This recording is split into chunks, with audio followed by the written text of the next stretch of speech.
Someone was not applauding. Thank you and good evening. There's a little town in Wales called Port Talbot, which probably could coast on its reputation for a century or so for having produced Richard Burton, the actor. But remarkably, it went right on and produced another brilliant actor who happens to be my guest tonight, Mr. Anthony Hopkins. A few years ago, when Mr. Hopkins put aside a career as a top stage actor in England, came over here to our benefit, he appeared in such a bewildering range of roles, especially in TV, dramas on TV, that it was really hard to tell who or what he was. He was the elderly villain of QB VII, QB7, you remember. He was the young vet in All Things Bright and Beautiful, Andre in War and Peace, the kidnapper Bruno Hauptmann in the dramatization of the Lindbergh case story, and on and on. And even now in his new movie, Magic, he is at least two personalities. We will explain that later.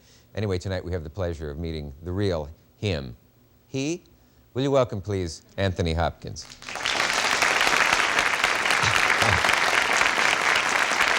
We meet again.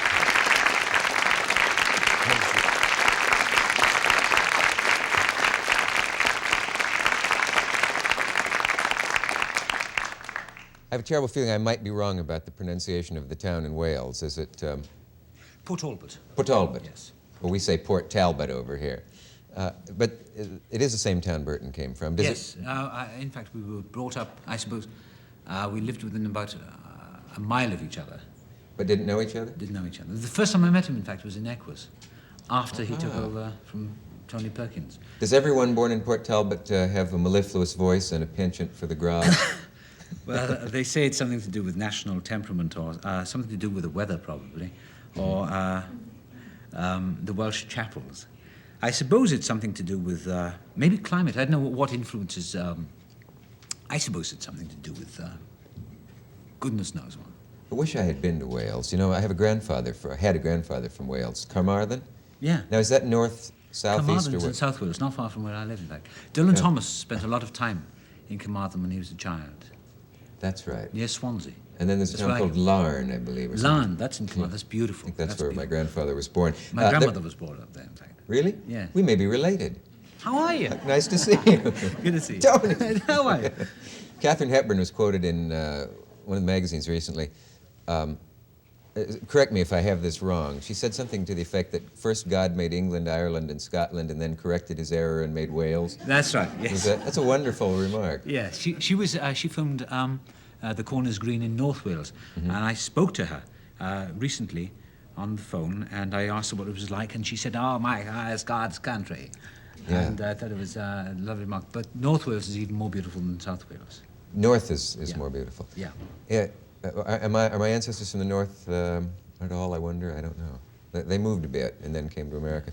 How did you find Hepburn? Was she intimidating at all? No. She was wonderful. It was the first film I'd ever been involved in, and I didn't know one end of the camera from the other. And naturally, you know, I was rather nervous of her, and the first day on set with her, doing a rather complicated scene, I did everything wrong. I fell over cables and I got my cloak jammed in the door. And she asked me if I was frightened of the camera or if I liked the camera. So I said, I don't know what you mean. She said, well, do you like the camera? I said, well, yes, I suppose so. She said, why do you play the whole scene with the back of your head to it? And then she proceeded to help me understand the camera, and because I'd been brought up in the theatre and I'd trained in the theatre, you know, and I'd just come out of the National Theatre with mellifluous sound and all that. So she was very helpful, and no, she was wonderful. I mean, she was really wonderful, and very demanding of herself. She would turn up at 6:30 in the morning and speak off-camera lines for us, you know. Oh, she was wonderful. She's probably the best person I've ever worked with. Explain what that means, and speak off-camera lines for us. Some actors don't. Well, you know, turning up to do a shot, like there's a close-up on me, and the other actor, like Katharine Hepburn, has done her scene before, and she would stand off camera to speak my lines, her lines back to me to cue me for the close-up. And I remember one day we had to finish the night before, and they were still waiting for my close-up or something like that, or on the reverse shot. And she turned up, and it was 6:30 in the morning, and she stood the other side of the camera and she gave her performance. And I hear that many actors don't do that. And No, I think it's a wonderful. stand-in can read the lines. But it's very disturbing if you get that. Yeah. I think actors should... Well, That I is- like doing the lines off camera as well. But She's very generous to other actors. Has a great reputation for that. And there's stories that have never really come out. I know one in which, in case she was making a movie in Europe, and there was a wonderful character actress that had been brought over for the part, but the director didn't want her when he saw her.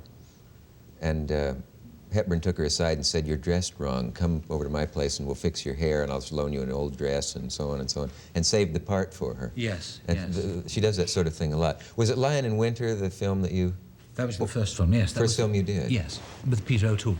Yeah. So it was a baptism of fire with those two. They were both wonderful. I mean, really extraordinary. Peter and Catherine. I did a And, show I with mean, her once. She hit him once on... yes, she did. At least once. Yeah, she did. She used to get very angry with him, but she adored him. She loved him. Can you give an example of the Hepburn temper? She won't mind. The Hepburn temper. One day, let's see. Yes, I was supposed to be on set for a photograph session, and I hadn't been told, so I was blameless. But the assistant director hadn't told me. But nevertheless, I wasn't going to carry the blame for that. But they said, "You must get back on set. You have photographs." And when I ran back on set, I was, I didn't know what was happening. She said, "My God, where you are? How do you think you're doing?" And she said, "You're not professional." And I said, "It wasn't my fault." And she was going to hit me. And so she hit the first assistant director instead. No, and then she apologized immediately. Yeah, she hates being kept waiting, and she loathes non-professionalism. And quite right too. And but she's a wonderful person to work with, and she's very just. I mean, when she blew up that day, she forgave herself first, and then the rest of us for her temper. In that order. Yes. She has a way of redeeming herself somehow. The people she's been angry with end up liking her, perhaps more. Yes. I hope Miss Barbara Streisand won't mind my telling this, but Streisand met her once and went backstage last time Hepburn was on Broadway.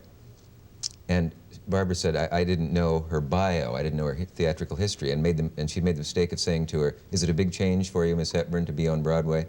Hepburn had done 15 plays or something. And Hepburn said, "I've done Broadway before. Thank you. Nice to meet you. Goodbye."